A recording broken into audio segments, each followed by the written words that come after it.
Marty Coleman, who covers Clemson, and Chris Level now, who covers Texas Tech sideline reporter, basketball broadcast as well. And Chris joins us on Sikkim 365 Radio, 365 Sports with Paul Craig, and I'm David Smoak. Chris, thanks for your time. We appreciate it. So we knew that Campbell was a big deal and is a huge part of Texas Tech. When that story came down yesterday, I'm sure you knew it was coming. What was your reaction? Yeah, first off, thanks for having me on. But yeah, I've known Cody for a long time since he was a player here back in the mid 2000s. You know, when Mike was the head coach, and you know, and he's been obviously very involved, and he's you know, I mean, and what's interesting is they had this announcement yesterday, which they've been working on for about 6 to 8 months, and I knew that, you know, this is what they were doing. I knew what the plan was, and you know, I think there's a lot of collectives in college athletics now, and what I think they tried to do differently was they tried to. Cody's kind of the face of it, but they try to get really high level donors, and there's some in Dallas-Fort Worth, there's some in Lubbock, there's some in Midland, Odessa, and they all kind of got guys that were interested maybe in the various sports. In other words, some of these folks are really heavy into football. Some are like maybe more of a basketball fan. Some are very much tied to Tim Tadlock's baseball program. So I thought that was very smart. But they from the get-go, they talked about aiming high, but they also talked about being equal across the board and wanting to eventually try to take care of every athlete. But I wasn't certain what figure they were going to roll out with, and I didn't know how many sports they would do. It sounds like they're just going to do football. But, yeah, I guess initially $2.5 million committed, and the kid's got to do community service and sign a contract to be able to get the money. So it's kind of a fascinating story for sure. How much do you think that will help recruiting, knowing that there's at least a baseline? Yeah, you know, and I think they're sensitive to that. They understand that the rules are not supposed to be where it's an enticement, but they also know that once this came out, that kids are going to know. I don't know if $25,000 is gonna, you know, enough to move the needle to where a kid's gonna pick this school over that one. However, I think that if you look at it in terms of this way, one, Joey McGuire wanted to make it equal across the board. You're not going to pay a quarterback more than you're the second string, you know, safety or whatever you want to do. But they're also paying 15 walk-ons, and I think that's where it gets interesting, because basically, you know, in so many ways, you're adding extra scholarships if you want to look at it that way. You're able to maybe have a better leg on getting players that, you know, you would normally say, man, we don't have room for you. Now they're going to go, okay, yeah, let's do it, because there's 15 of these kids that are going to get, you know, this money that are not technically on scholarship. I think that's kind of a fascinating way to kind of create some depth on your roster. Yeah, I mean, that's one of the first ways I looked at it, Chris, is, hey, get creative and where can we find some advantages? And certainly that walk-on portion is definitely an advantage that could be had there, increasing the roster size as best as you can. What has been the reaction that you've seen? I mean, we've seen the fans out there who have celebrated this move, seem excited about it, seen a little bit of the players' reaction as well, but what have you kind of taken in since that announcement was made? Yeah, I think it's all been positive. I think you know, obviously, if you're these players, I mean, you know, I'm as interested as anybody to kind of see.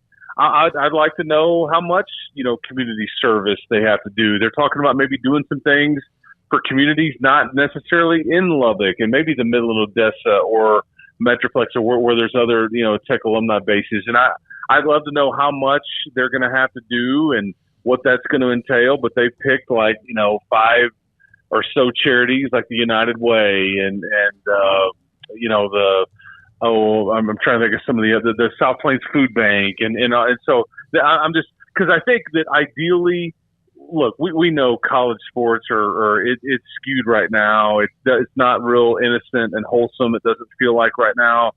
Again, this maybe isn't either. I don't know, but I think they were trying at its core to have a win-win for everybody. Help the community, make these kids have to do something for this money instead of just outright paying them, and you know, and the like. And so you know, we'll see kind of what it looks like in the end. But yeah, it's all been positive out here.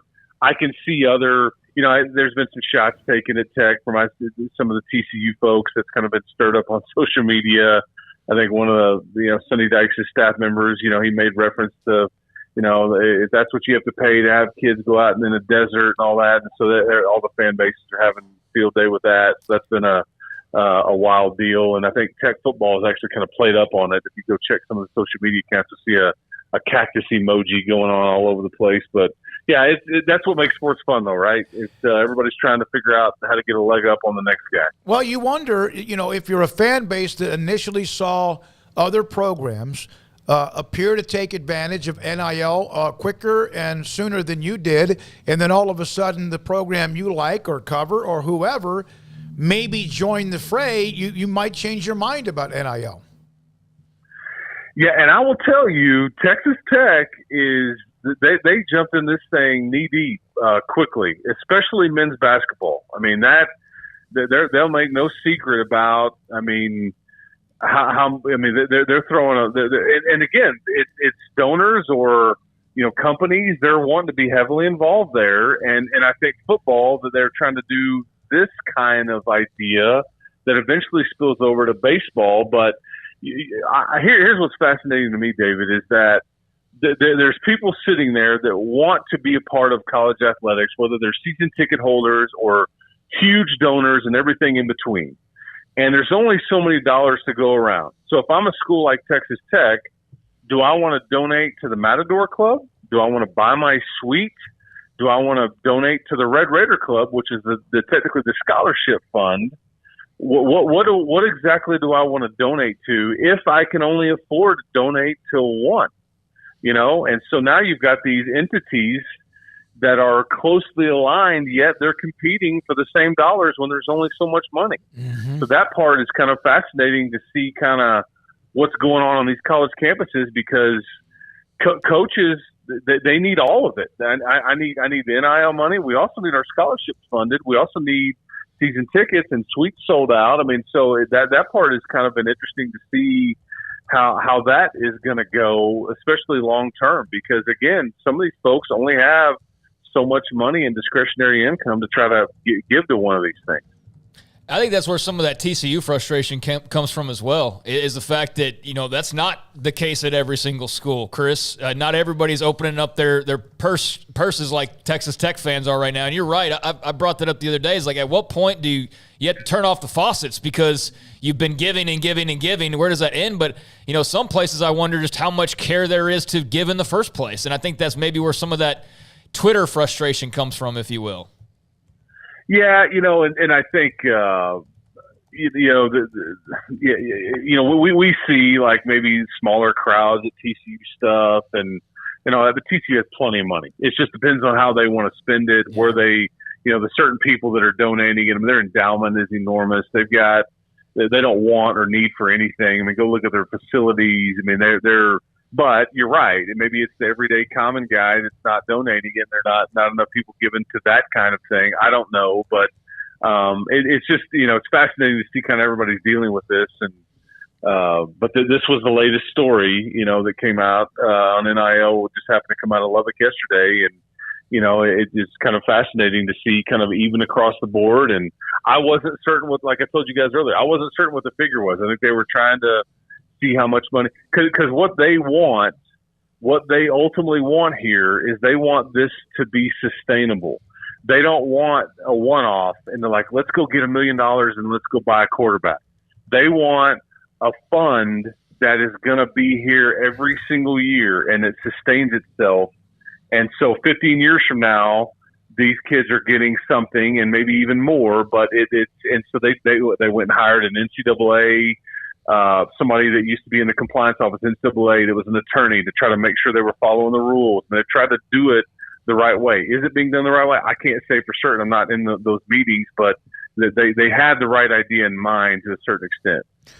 Chris, one note, we were at Big 12 Media Days. Obviously, Joey sat down with us and the connection there. And one of the things that we see, and Craig's brought this up, Paul, I believe you believe the same thing, is that Texas Tech was a bowl team last year. They got a lot back this year, and it seems like there are a few people sleeping on them. Now, whether they should be higher or whatever, I think they're enjoying that. I think he's enjoying the sleeping and I part. think Joey's using that kind of a little chip on their shoulder, and we know how he's a motivator. Do you get that same impression? Yeah, he loves it.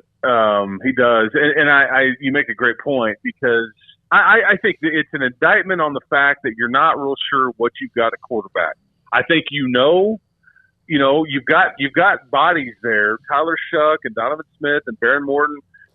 They're three really good players. None of them have really done it, though, for a full season and things like that. But, as Joey will tell you, we're not going to worry about running our quarterbacks this year because we've got depth there.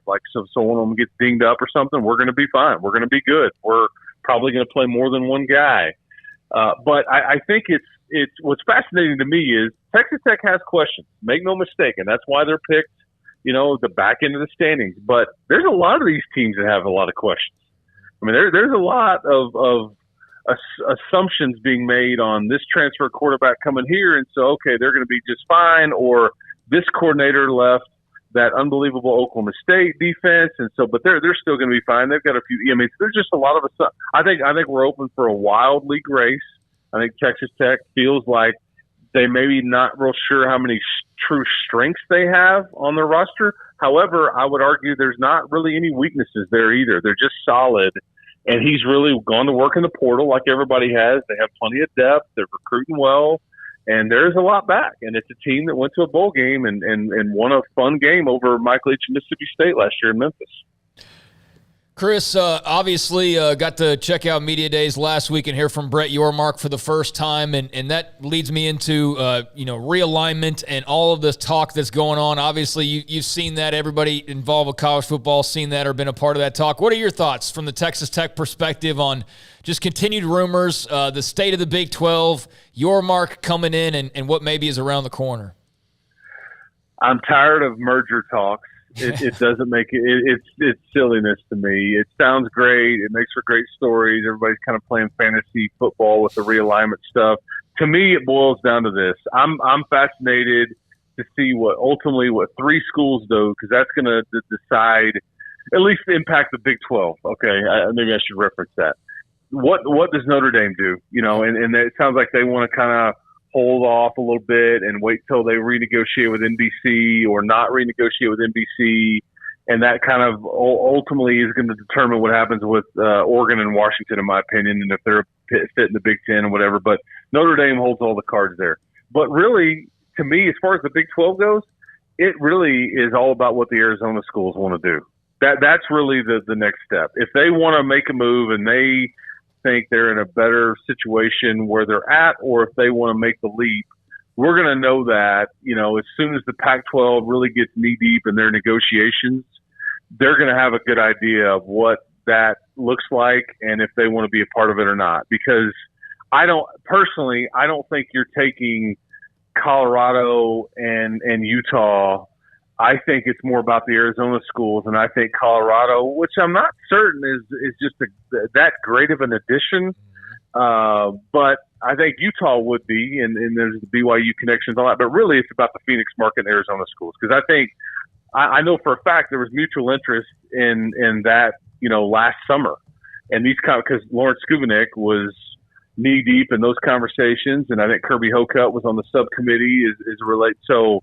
They had indicated to some of us here, but there was plenty of talks going on, and it was mutual. And so I would be willing to bet that there's still mutual interest. It's up to everybody to figure out where the money is and what's best for them. Because I don't believe for one second the Arizona schools in particular feel super tied to the Pac-12 from an academic standpoint and geographic standpoint, all that stuff. I think if it makes sense for them, they will eventually make the move, and that's what is going to determine Big 12, realignment or not, in my opinion. Yeah, we had Jason Shear, who covers Arizona, on a couple of times in the last week, and he has been all in that and has even said so. Yeah, and then throw in the fact there, Chris, that a lot of the alumni in the Arizona schools were kind of tied into Los Angeles and wanted Los Angeles to be kind of the focal point of their television efforts and all that. Well, that's gone now anyway, right? So Exactly. Why not reevaluate where you are? I think it was one of the best comments that I saw, and it may have been Jason that actually made it, but I think it just tells you how some of this stuff, how the game is played as the realignment news gets leaked out to the media, because we saw all those stories that came out yesterday. The merger talks are dead, and it was everybody's running to tell whether it was the Big 12 that pulled out or the Pac-12 that pulled out, whatever. But a lot of the Pac-12 stuff was, yeah, we're going to stick together. We don't really want to deal with the Big 12, but I think it was maybe Jason that said people need to quit talking to the Oregon State athletic director. I mean, because that's it depends on what source you're getting that from. But like if you're Washington State or you're Oregon State, you've got to be panicking a little bit. But like I said, Arizona and Arizona State, that's the sweet spot in my opinion. And if they decide to stay put or feel like the Pac-12 is best, I really wonder if the Big 12, will expand or not. That's where I think that's where the rubber meets the road. It's right there in that Phoenix market with those two Arizona schools. Chris, thanks for your time, buddy. Great to have you on the show. All sorts of stuff today on the NIL that came out yesterday, and also much more on Texas Tech football and athletics, including a great note on the basketball program, too. Chris Level with us, the sideline reporter for Texas Tech football, and also a part of the college basketball broadcast as well. When we come back,